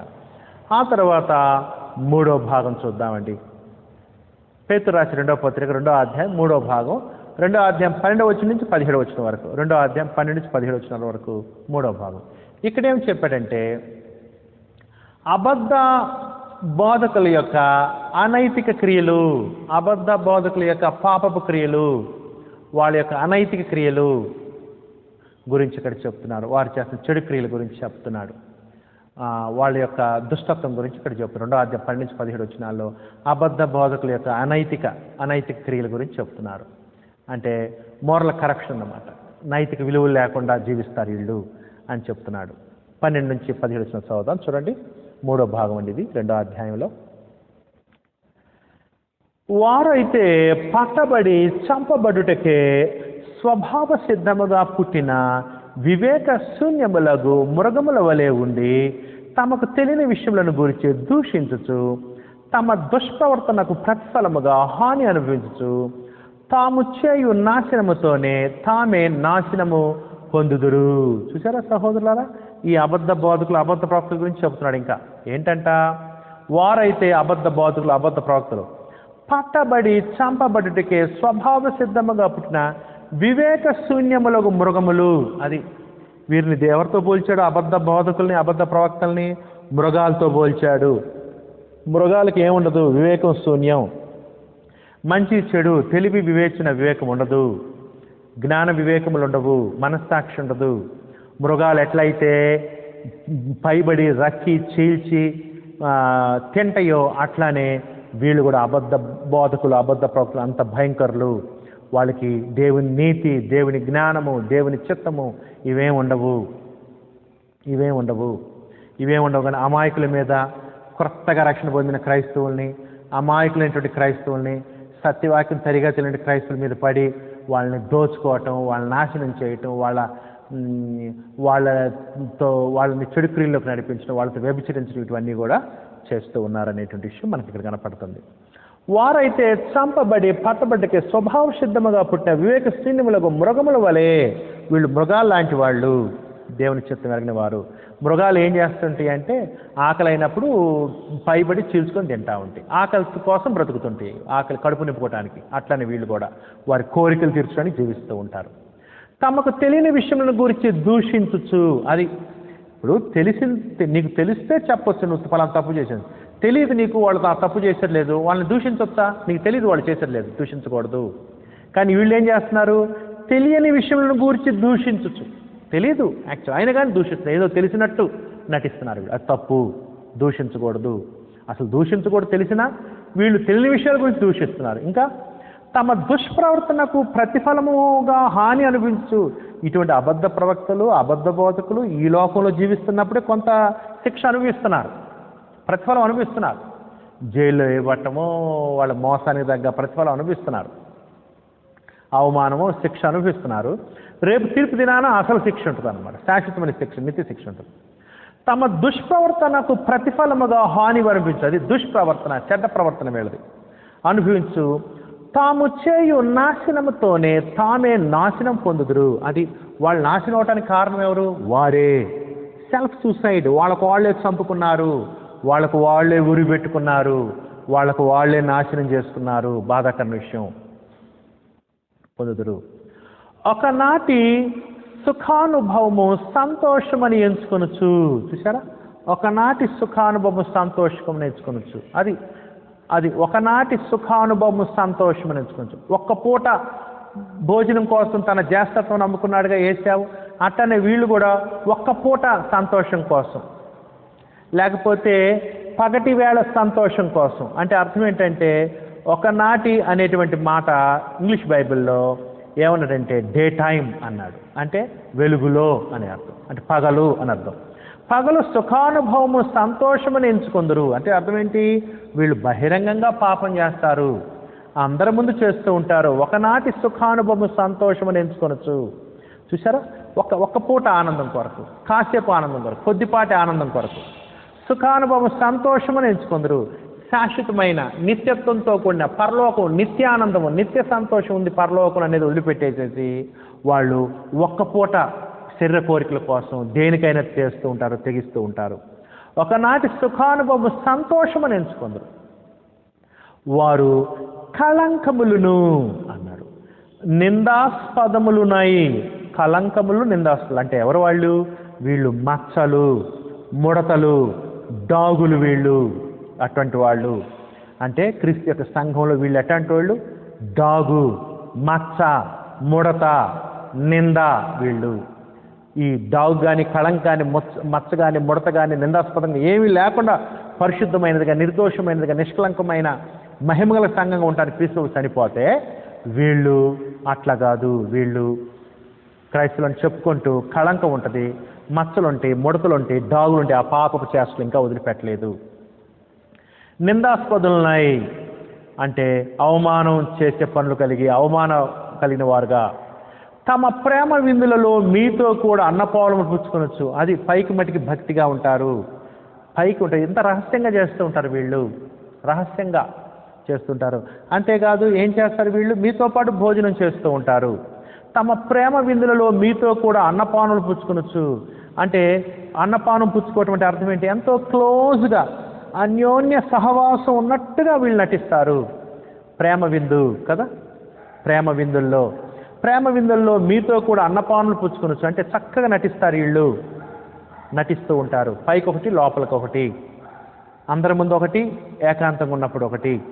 వాళ్ళ గురి గమ్యం వేరు, పైకి మట్టికి భక్తిగా ఉంటారు. తమ ప్రేమ విందుల్లో మీతో కూడా అన్నపానములు పుచ్చుకొనొచ్చు. మీతో ఉన్నట్టుగా, మీతో మేము కూడా ఒకటే అన్నట్లుగా.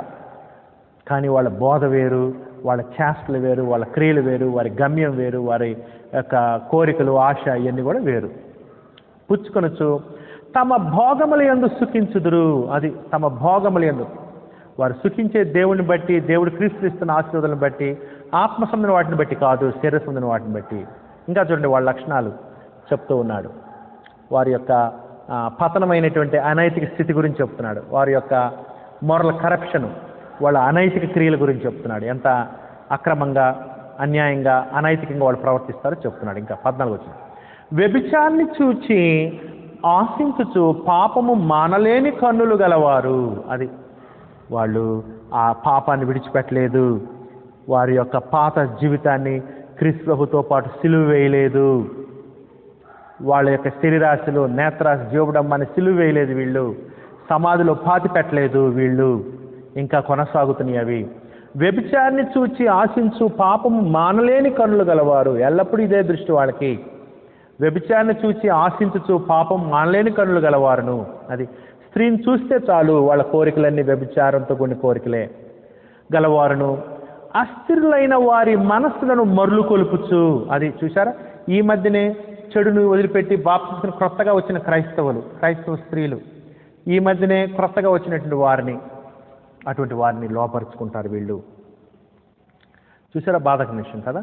గలవారును అస్థిరులైన వారి మనసులను మరలు కొలుపుచు, మరలా చెడు జీవితానికి నడిపిస్తూ, లోభత్వమందు సాధకము చేయబడిన హృదయము గలవారును. అది వాళ్ళ హృదయాలు దేంట్లో ట్రైనింగ్ పోయింది? వాళ్ళ హృదయం లోభత్వంలో ట్రైనింగ్ పోయింది. ఎలా డబ్బు సంపాదించాలి, ఏం చెబితే డబ్బులు వస్తాయి, ఏం చెబితే వాళ్ళు డబ్బులు ఇస్తారు, ఏం చెప్పాలి, ఎలా మనం డబ్బులు పోగు చేసుకోవాలి, ఇదే వాళ్ళ ఆలోచన అంతా కూడా. లోభత్వమందు సాధకము చేయబడిన హృదయము గలవారును. వాళ్ళు శరీర కోరికలు, వ్యభిచారము, అంతేకాదు ధనము, ఈ రెండు.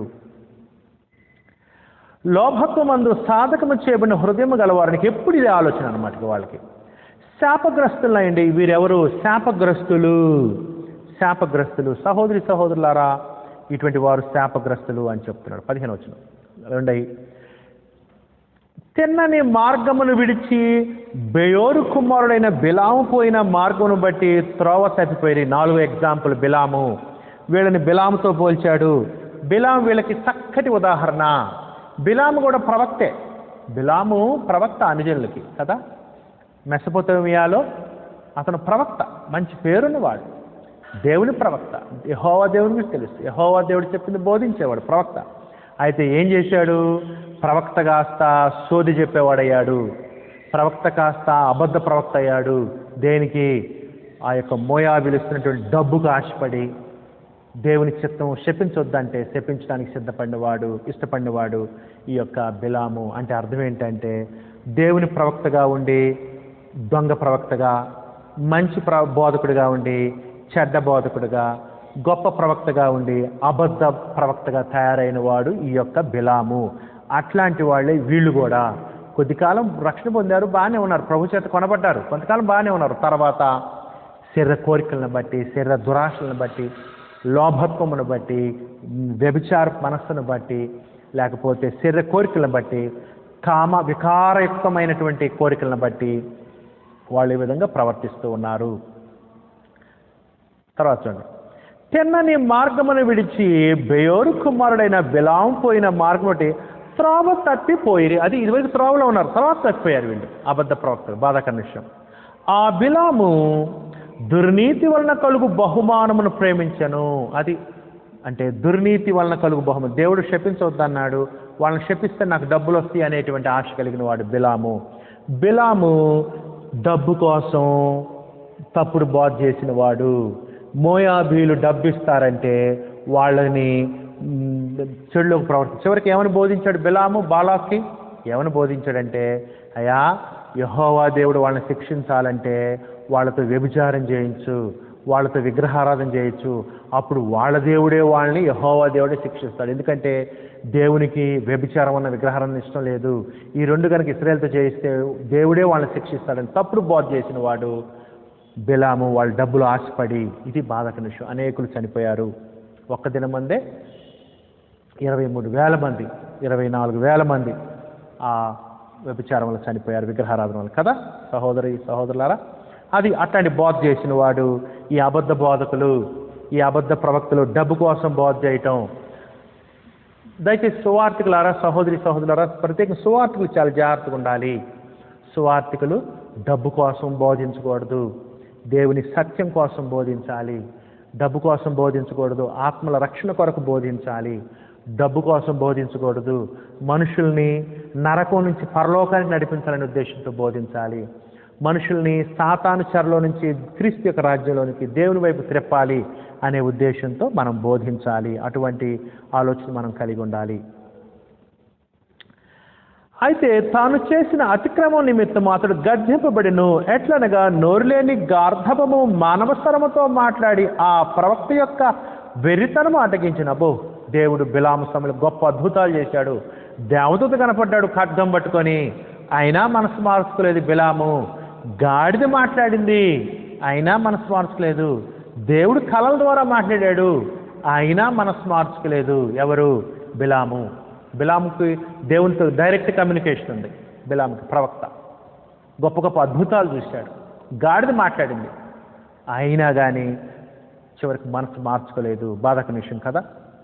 కొన్నిసార్లు మనం అనుకుంటామంటే అద్భుతాలు జరిగితే బాగుండి వీళ్ళు మారతారు అనుకుంటాం. సహోదరి గమనించండి, అద్భుతాలు జరిగినా మారినవాడు బిలాము. ప్రవక్త, దేవుడి గురించి చాలా గొప్ప విషయాలు తెలుసు. అయినా కానీ అద్భుతాలు చూసినా కానీ మనసు మార్చుకున్నవాడు బిలాము. అద్భుతాలు దేవుని కంటే, గొప్ప కార్యాల కంటే కూడా డబ్బును ఎక్కువగా ఇష్టపడ్డవాడు బిలాము. తర్వాత చూడండి, మాట్లాడి ఆ ప్రవక్త యొక్క వెర్రితనము అడ్డగించను. అది సహోదరి.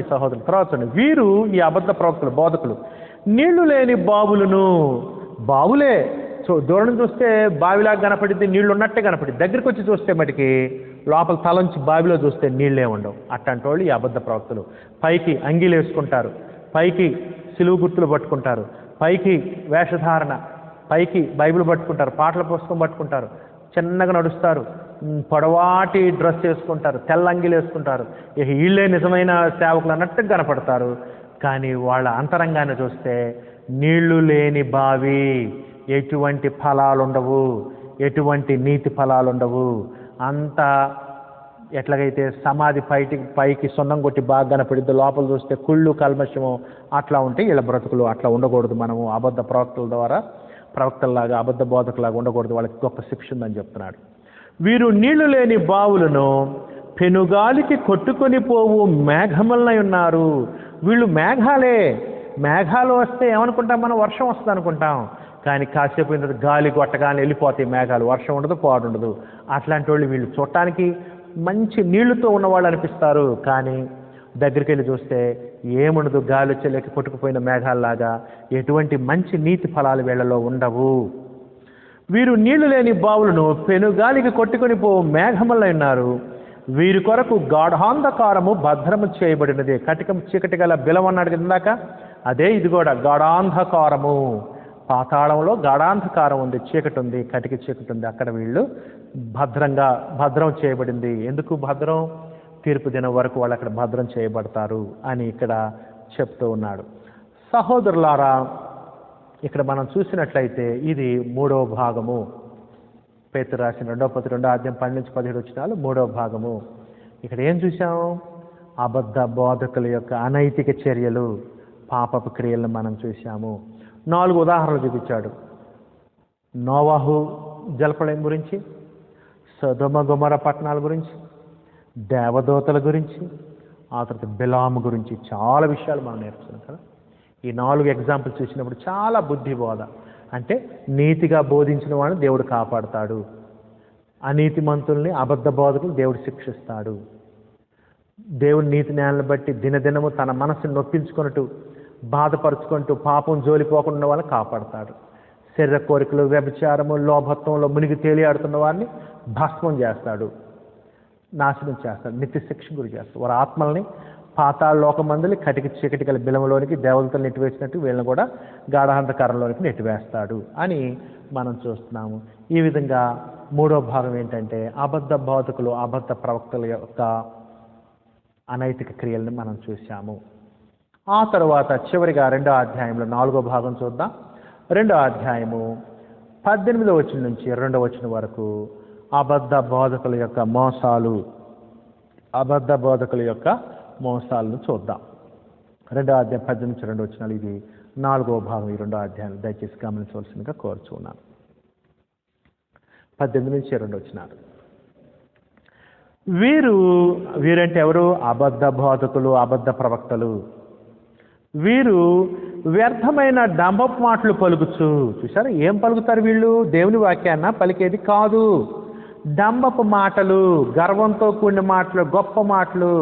నేను ముట్టుకుంటే బాగా అవుతున్నారు, నా దగ్గరికి వచ్చి ప్రార్థన చేసుకుంటే గొప్ప మేలు జరుగుతున్నాయి, ఇక్కడికి వస్తుంటే నేను ప్రార్థన పెట్టి దగ్గరికి వస్తుంటే అప్పులు పోతున్నాయి, కోర్టులో కేసులు మాఫీ అవుతున్నాయి, ఉద్యోగాలు వస్తున్నాయి, ప్రమోషన్లు వస్తున్నాయి, మగపిల్లలు పుడుతున్నారు, ఇట్లా రకరకాలుగా చెప్పుకున్నారు. సత్యం బోధిస్తారా? కాదు, అంత డంబపు మాటలు. వీరు వ్యర్థమైన, అదిగోండి వేస్ట్, అవన్నీ కూడా వ్యర్థమైన డంబపు మాటలు పలుకుతూ దేవుడికి. యాక్చువల్గా మరి మంచి బోధకులు ఏం చేయాలి?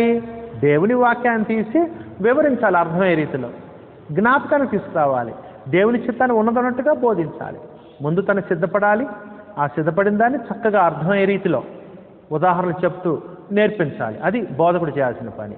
వీళ్ళట్ట కాదు, డంబమైన మాటలు, నేను అది, నేను ఇది, నేను రెవరెండ్ని, రైట్ రెవరెండ్ని, మోస్ట్ హై రెవరెండ్ అని బిరుదులు పెట్టుకుంటూ మనుషుల చేత పొగడబడుతూ ఇట్లా ఉన్నటువంటి వాళ్ళు. వీరు వ్యర్థమైన డంబపు మాటలు పలుకుచు తామే శరీర సంబంధమైన దురాశలు గలవారై తప్పు మార్గమందు నడుచుకునే వారి నుండి అప్పుడే తప్పించుకునే వారిని. అది వీళ్ళెవరు? బహుశా వీళ్ళెవరంటే అప్పుడే క్రైస్తులైన వాళ్ళు. జస్ట్ వాళ్ళ చెడు జీవితాన్ని, పాపపు జీవితం వదిలిపెట్టేసి క్రీస్తులోకి వచ్చారు. అప్పుడే తాగుడు మానేసి క్రీస్తులోకి వచ్చారు. అప్పుడే వ్యభిచారం మానేసి క్రీస్తులోకి వచ్చారు. అప్పుడే చెడు అలవాట్లు మాని క్రీస్తులోకి వచ్చారు. అప్పుడే చెడు సహవాసాలు మానేసి క్రీస్తులోకి వచ్చారు. ఇట్లాంటి వాళ్ళని వీళ్ళు ఏం చేస్తారు? ఈ అబద్ధ ప్రవక్తలు, అబద్ధ బోధకులు చూడండి ఏం చేస్తారు. తామే శరీర సంబంధమైన దురాశలు గలవారి తప్పు మార్గం నడుచుకునే వారిలో నుండి అప్పుడే తప్పించుకునే వారిని పోకిరి చేష్టల చేత మరలు కొలుపుచున్నారు. పోకిరి చేష్టల చేత మరలా తిరిగి పాడు క్రియలు, చెడు క్రియలు, పోకిరి చేష్టలు, అరుపులు, కేకలు, మోసాలు, వీటి చేత వారిని మరలు కొలుపుచున్నారు. వారిని మరలా చెడు వైపు నడిపిస్తూ ఉన్నారు. అప్పుడే తప్పించుకున్న వారిని. సహోదరి సహోదరులారా, ఈ విధంగా అబద్ధ బోధకులు, అబద్ధ ప్రవక్తలు ఈ విధంగా పోకిరి చేష్టల చేత మరల కొలుపుచున్నారు. తామే భ్రష్టత్వమునకు దాసులైండి, వాళ్ళే దాసులు చెడుకి, అట్టి వారికి స్వాతంత్రం ఇత్తుమని చెప్పుదురు. నా దగ్గరికి వస్తే గొప్ప సేవకుడు అవుతావు, నా దగ్గరికి వస్తే నీకు గొప్ప మేలు జరుగుతాయి, నా దగ్గరికి వస్తే అది జరిగిద్ది ఇది జరిగిద్దని పిలిచి వారిని మరలా చెడులోనికి, చెడు జీవితంలోకి నడిపించే విధానం ఇది. మరలా మోసం వైపు, అక్రమం వైపు నడిపించే విధానం. తామే భ్రష్టత్వమునకు దాసులైండి, అట్టి వారికి స్వాతంత్రం ఇత్తుమని చెప్పుదురు. ఒకడు దేని వలన జేంపడినో దానికి దాసుడగును కదా. సహోదరి సహోదరులారా, దేనికైతే మనం లోపడతామో దానికి దాసులము. ఈ మాట గుర్తుంచుకొని, క్రైస్తవుడు దేవునికి, క్రీస్తుకి దాసుడు. క్రైస్తవుడు వ్యసనాలకు దాసులుగా ఉండకూడదు. చెడు పదార్థాలకి, వస్తువులకి, మనుషులకి దాసులుగా ఉండకూడదు. క్రైస్తవులు దేవునికి దాసులంగా ఉండాలి. పాపానికి దాసులంగా ఉండకూడదు, బానిసలం అయిపోకూడదు. దయచేసి జ్ఞాపకించుకోవాల్సిందిగా కోరుచు ఉన్నాను. అట్టి వారికి స్వాతంత్రిత్వమని చెప్పుదురు. ఒకడు దేని వలన జేంపడినో దానికి దాసుడుగును కదా. అది సహోదరి సహోదరులారా. అంటే అతనే వ్యసనాలకు గురై ఉన్నాడు, వేరే వాళ్ళకి చెప్తారా నీకు వ్యసనం నుంచి తప్పించుకునే మార్గం చెప్తారా అన్నట్టుంది. చూసారా, అతనే వ్యసనంలో అంటే నీళ్ళలో కొట్టుకుపోతున్నాడు, కొట్టుకుపోయే వేరే వాడిని రక్షిస్తా అన్నట్టుంది. ఇద్దరు నాశనం అవుతారు కదా. అది అంటే మొట్టమొదట నువ్వు జయించాలి, ఆ తర్వాత ఇతరులకు సహాయం చేయాలి. 20 వచనమండి.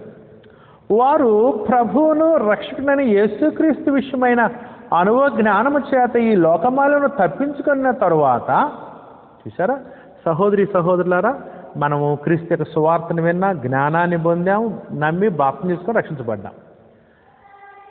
రక్షకుడైన ప్రభు అయిన యేసుక్రీస్తు విషయమైన అనుభవ జ్ఞానము చేత, అది క్రీస్తు సువార్త జ్ఞానం చేత ముందు తెలుసుకొని ఈ లోకమాలను తప్పించుకున్న తర్వాత, కొంతకాలం బాగానే ఉన్నారు, తప్పించుకున్నారు, బాప్తిస్కున్నారు, కొంతకాలం మంచిగానే ఉన్నారు, ఎదిగారు, బోధకులు అయ్యారు. తర్వాత ధనాపేక్ష వలన, రకరకాల దురాశ వలన మరలా తిరిగి పాపపు జీవితంలోనికి, పాత జీవితంలోకి వెళ్ళిపోవడం. తప్పించుకున్న తర్వాత మరలా వాటిలో చిక్కుకోబడి వాటి చేత జయింపబడిన ఎడలా, అది ఎక్కడి నుంచి అయితే నువ్వు జయించి క్రీస్తులోకి వచ్చావో మరలా తిరిగి వాటికి బానిసలు అయిపోవటం. చూసారా, మరలా తిరిగి వాటికి దాసులు అయిపోవటం. ఆ చెడు అలవాట్లు కానీ, వ్యసనాలు కానీ ఏవైనా వాటికి కనుక లోబడినట్లే తప్పించుకున్న తరువాత, అది అంటే ఈ మాటలు బట్టి ఏమర్థం అవుతుందంటే వీళ్ళు కొంతకాలం బాగానే ఉన్నారు, తర్వాత తప్పిపోయారని అర్థమవుతుంది. సరే, వాటిలో మరలా చిక్కుబడి వాటి చేత జయింపబడిన ఎడల వారి కడవరి స్థితి మొదటి స్థితి కంటే మరి చెడ్డదగును. వారి కడవరి స్థితి మొదటి స్థితి కంటే చెడ్డదవుద్ది. వారు నీతి మార్గమును అనుభవపూర్వకంగా తెలుసుకొని తమకు అప్పగింపబడిన పరిశుద్ధమైన ఆజ్ఞ నుండి తొలగిపోవట కంటే ఆ మార్గము అనుభవపూర్వకంగా తెలియకున్నటియే వారికి మేలు. అంటే అర్థం ఏంటి? అంటే అర్థం ఏంటంటే నువ్వు సువార్తని విన్నావు, రక్షణ పొందావు, కొంతకాలం వాక్యాన్ని విన్నావు, దేవుని శక్తిని, దేవుని యొక్క నీతి న్యాయాలు, దేవుని సహవాసము, అన్ని విషయాలు తెలుసుకున్నావు. తెలుసుకున్న తర్వాత మరలా తప్పిపోయావు అనుకోండి, అప్పుడు నీ పరిస్థితి ఏంటంటే అధ్వానంగా ఉంటుంది. నువ్వు అసలు తెలియకుండా ఉంటే నీ శిక్ష వేరు.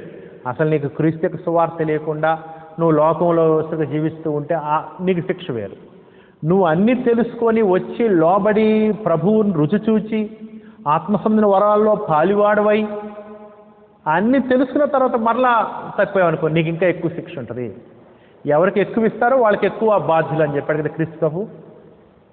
అట్లానే సహోదరి సహోదరులారా, అబద్ధ బోధకులకి, అబద్ధ ప్రవక్తలకి ఎక్కువ శిక్ష ఉంటుంది. ఎందుకంటే వీళ్ళకి బాగా తెలుసు కాబట్టి ఎక్కువ శిక్ష ఉంటుంది.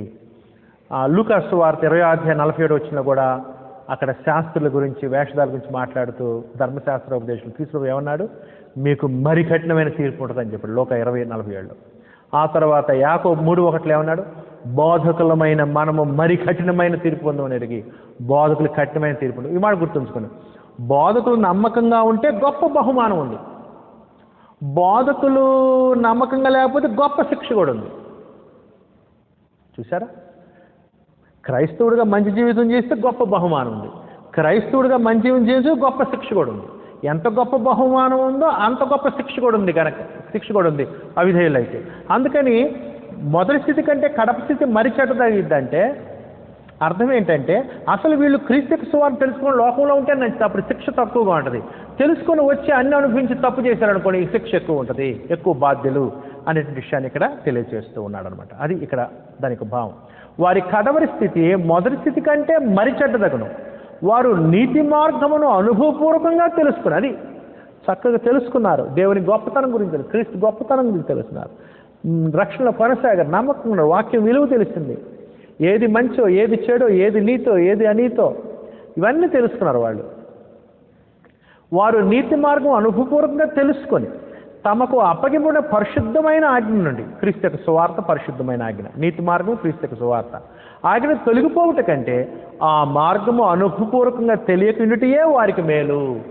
తెలుసుకొని ఎక్కువ శిక్ష అనిపించే కంటే తెలుసుకోకుండా తక్కువ శిక్ష అనిపించడం అని వాళ్ళ గురించి ప్రత్యేకంగా ఈ సందర్భంలో ఇక్కడ పేతురు తెలియచేస్తూ ఉన్నాడు. అందుకని ఈ మాటలు వింటున్నప్పుడు బోధకులు, సువార్థికులు చాలా జాగ్రత్తగా ఉండాలి. ప్రత్యేకంగా సహోదరి సహోదరులారా, బోధకులకు సంబంధించిన అధ్యాయం ఇది. పేతురు రాసిన 2వ అధ్యాయం ప్రత్యేకంగా బోధకులకు సంబంధించింది. బోధకుల గురించి తెలియజేస్తున్న విషయం ఇది. దయచేసి జ్ఞాపకం ఉంచుకోవలసిందిగా కోరుతున్నాను. బోధకులకు కఠినమైన తీర్పు ఉంటుంది, అంటే కఠినమైన శిక్ష కూడా ఉంటుంది. వాళ్ళు నమ్మకం ఉంటే వాళ్ళకి గొప్ప దీవెనలు ఉన్నాయి. బోధకులకి వాళ్ళకి తగ్గ జీతం ఉంది, కష్టానికి తగ్గ జీతం ఉంది, గొప్ప బహుమానం ఉంది వాళ్ళకి.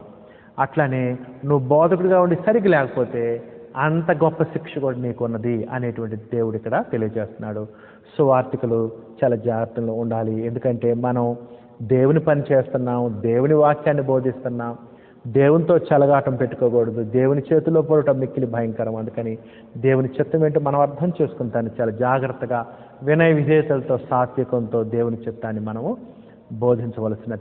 ఉపదేశించవలసిన వారమై ఉన్నాము.